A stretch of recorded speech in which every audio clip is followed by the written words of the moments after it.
Let's find out how bad of an idea this is. If it goes poorly, it's your fault, Christian. Stop trying to make me feel guilty about not putting out more videos. No, I'm just picking on you. You're not the only one who wishes I uploaded more frequently. I wish I uploaded more frequently, and that's why you're getting this video, because the next real video I'm working on is a ways out still, and I'm too impatient to wait for it too. I want to upload a new video already, so we're getting a low-effort rant video today to hold us all over. Look, here's the thing. I'd love to make more videos, especially on some topics I find particularly interesting, but I have to be very strategic because in case anyone was unclear on any part of this, these videos don't make me any money. I know this is not me announcing a Patreon, it's way too soon for that, but my channel is not monetized, and between lighting, props, stock media, and software, I have spent thousands of dollars making the videos you see on my channel. Every time I put out a video, it costs me money. And that's not a complaint. I could easily have spent way less, but I'm very forward-looking. You know, I try to produce videos the way I would if I were more successful, so that by the time I'm actually successful, I'll already have a lot of practice making higher production videos. I'm spending money now so I don't have to do the work of switching up my production process later. It's just an efficiency thing. But it's been a year now since I quit my job. That was definitely the right decision for me, and I still have considerable savings from when I did work, but it's not going to last me forever. So I'm trying to be very deliberate about picking video topics that have a good cost-benefit ratio, videos that have a potentially large audience or that will continue to be relevant for many years so that, you know, they will passively grow my channel while I'm working on my next video.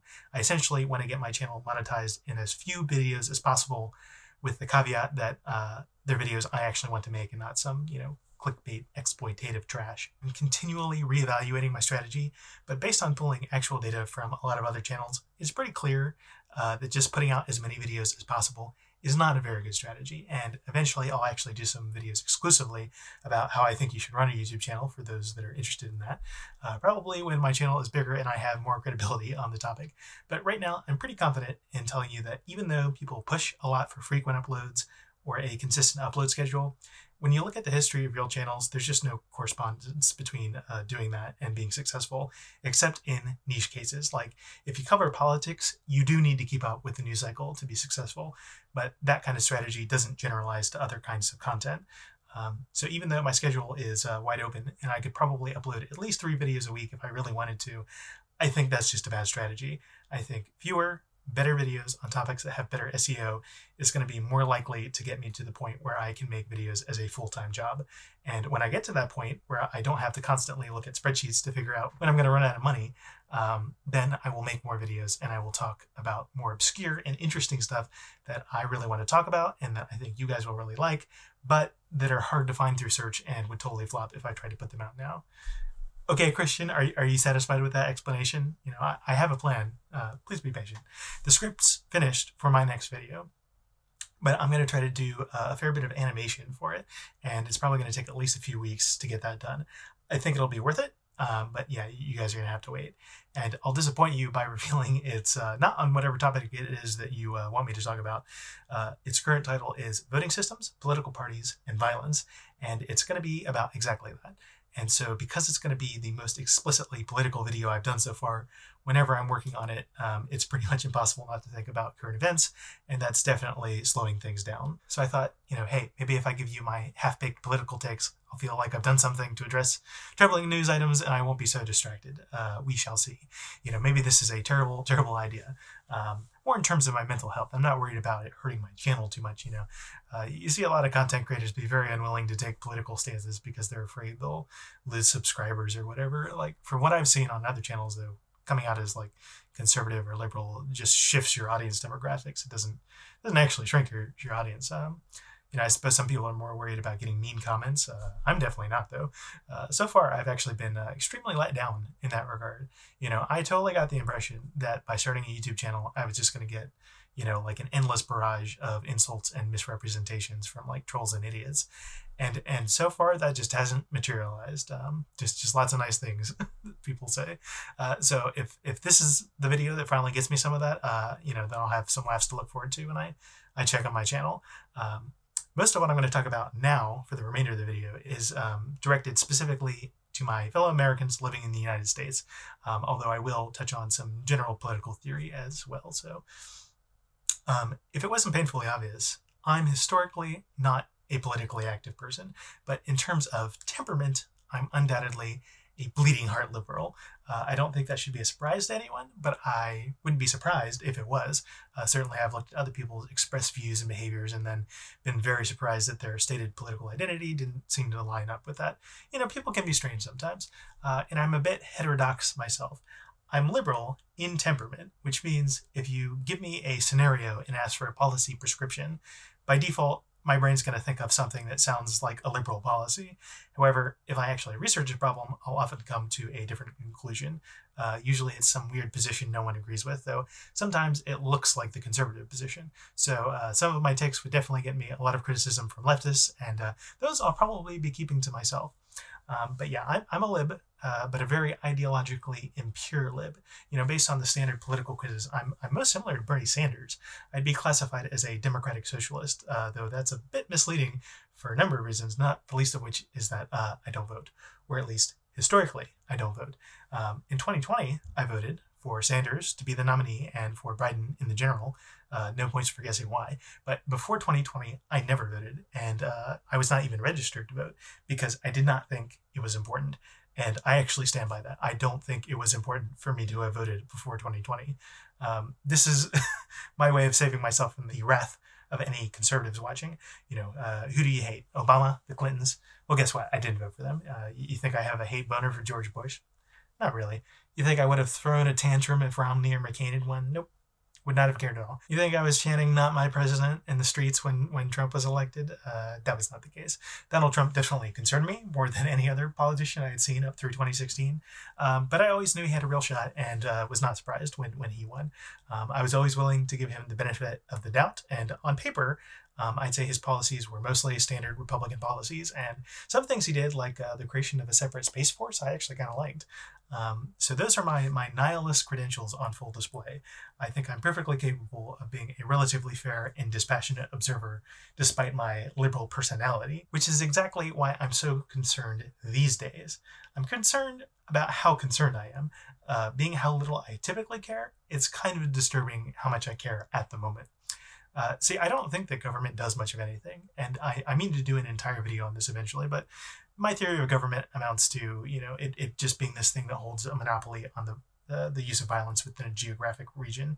And because of the threat of state violence, local violence is much less likely. So governments serve the public by maintaining law and order and allowing businesses to thrive, and then innovative products of corporations improve people's standards of living. And boy, do I sound conservative when I say that.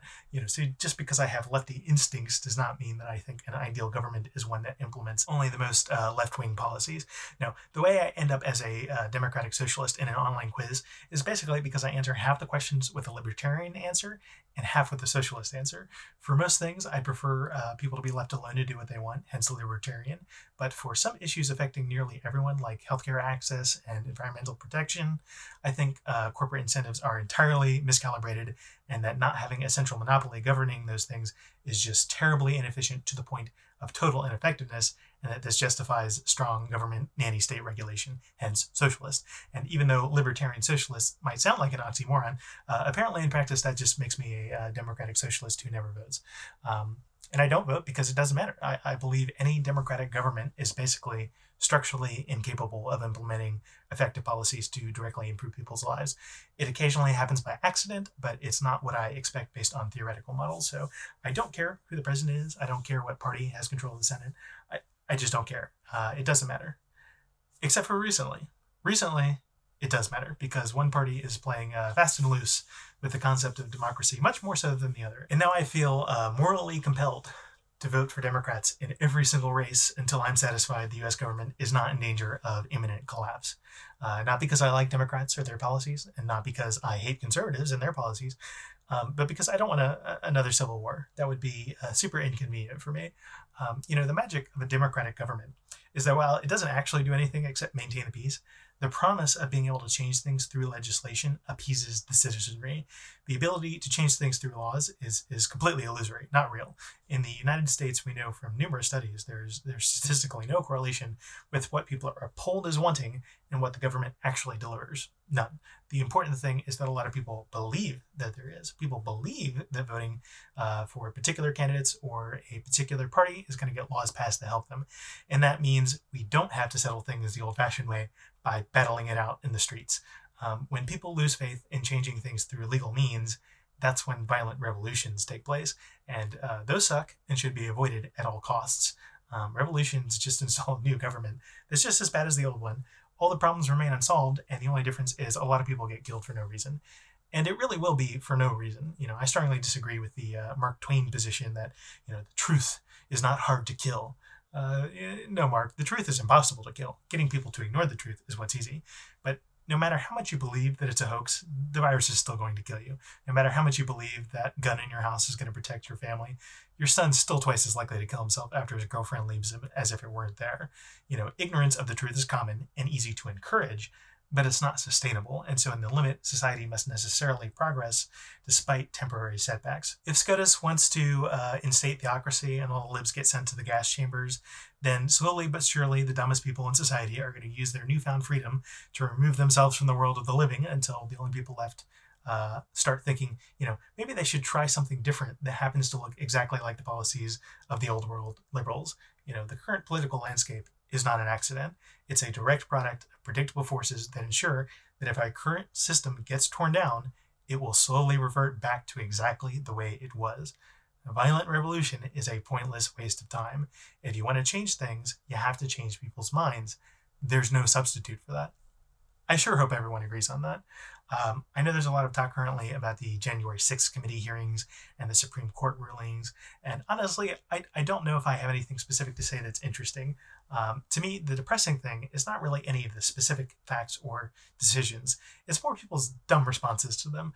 I wish people weren't so certain about things they haven't made the slightest effort to actually understand. I love how everyone makes these confident statements about procedure and precedents like they're all lawyers specializing in constitutional law. It's like, we already have some constitutional law experts you may be familiar with. They're called Supreme Court justices, and it turns out they frequently don't agree with each other, probably because they have high amounts of partisan bias. So, the correct conclusion is that when it comes to constitutional law, there are no correct answers. There are only different answers that you reach by applying different partisan analyses, which is why I couldn't care less what legal arguments are being used to justify different decisions. I care about how they will actually affect people in the real world, which tends to be badly, in my opinion, though, again, in a statement that will make leftists angry and prove that I don't, in fact, uncritically accept the approved list of opinions handed to me by MSNBC.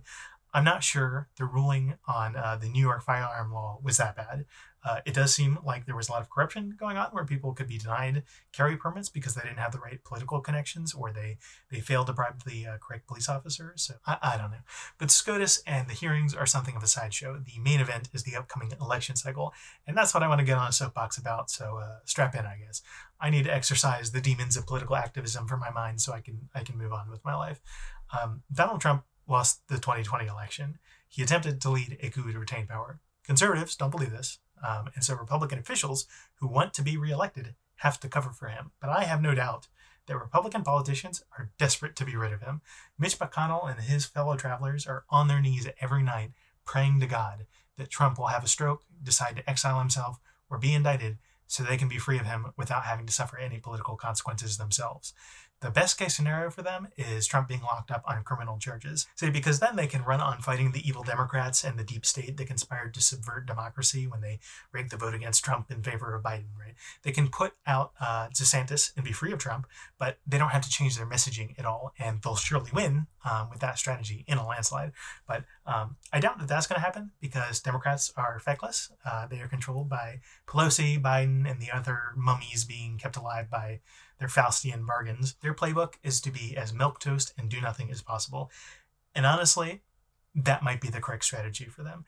It's not what Democratic voters want, and it's not what the Sanders and AOC wings want. Anyone with a genuine moral concern is pushing for shameless flexes of power to show that Democrats can actually solve problems, and that comes from a theory of elections where appealing to your base increases your turnout and helps you win. But appealing to your base also airs talking points that rile up the opposite base, the conservatives in this case, to turn out and vote against the evil agenda of the woke communist groomers, right? And that's the so-called neoliberal concern. The old wing doesn't want to do or promise anything because they want to suppress the conservative vote as much as possible by announcing, hey, don't worry, conservatives. We're basically conservative ourselves. We're not going to change anything. We're not going to expand the court. We're not going to end the filibuster. We're not going to prosecute Trump or anyone else you like. We'll give Mitch McConnell anything he wants. So don't worry. Save yourself some time and just stay home on election day. And then they expect Democratic voters to turn out and support them anyway. And I'd love to do the research necessary to definitively conclude whether or not that strategy is actually correct. But based on theory alone, unfortunately, I suspect the neoliberals are right on this one. I like the moral hypothesis of social psychologist Jonathan Haidt, whose research suggests that, among other things, conservatives tend to value loyalty much more than liberals do. Sometimes you hear this summarized in the U.S. as Democrats fall in love, Republicans fall in line. If you think about recent party history, you may recall Democrats violently attacking members of their own party and even ousting some of them, as in the case of Al Franken, due to ideological purity testing. Hillary Clinton is probably the greatest victim of this. But when it comes to Republicans, it seems they'll vote for anyone with an R next to their name, even if it's a person with a history of supporting Democrats and Democratic policies, even if they can't name a single Bible verse, even if they have a long history of credible allegations of sexually abusing children. And I'm not saying you can't repeat what I just said after swapping the words Democrat and Republican and have it not be true. I'm just saying it would be less true on average, right? So a simple analysis is that most Republicans are loyal to their party and most Democrats are not. And it follows then that Republicans are free to field candidates that throw red meat to their base, but Democrats are not, because extreme right-wing candidates will not cause Democrats to turn out inadequate numbers, as the 2016 election demonstrated. Democrats demand candidates that can credibly claim to represent party values. And I think that basically government is ineffectual by design and politicians are amoral actors by design, and so that test is impossible to meet. You can't actually get Democratic or Republican candidates that are ideologically sincere, and that means no matter who Democrats put up, it's not going to have much effect on Democratic voter turnout. You have a small group of loyalists that turn out.